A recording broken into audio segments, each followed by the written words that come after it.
Crystal park इथे हा जाणारा रस्ता आहे आणि त्याला लागून हे नाला आहे. या नाल्यामध्ये पाणी संपूर्ण भरून बघा रस्त्यावर पूर्ण आलेलं आहे. समजा पावसाळा असता तर ठीक होता, समजा पाणी भरून.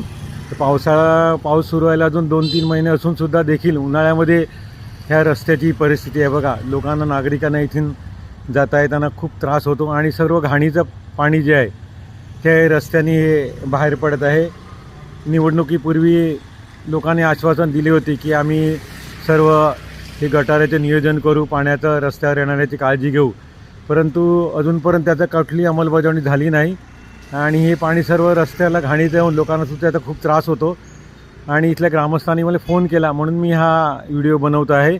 तरी पालघर नगर परिषदला मध्ये शिवसाहेबांना तसेच नगराध्यक्ष यांना विनंती आहे की ह्या रस्त्यावर येण्या पाण्याचं काहीतरी नियोजन करावं. आता बघा 2 गाडी एकमेकांना ह्या पाण्यामुळे ठोकत होते, दोघांचा अपघात होता, थोडक्यात बचावले आणि तुम्ही बघितलं असेल. तरी ह्या गटाराचं पाणी जर रस्त्यावर आलं त्याचा कायमस्वरूपी काहीतरी उपाय करावा, जेणेकरून लोकांना, इथल्या स्थानिक नागरिकांना त्रास होणार नाही. बघा हे पण गटार शेजारचं असं संपूर्ण गटार असं उघडत आहे आणि ह्याचा डास वगैरे प्रादुर्भाव इथल्या नागरिकांना इथे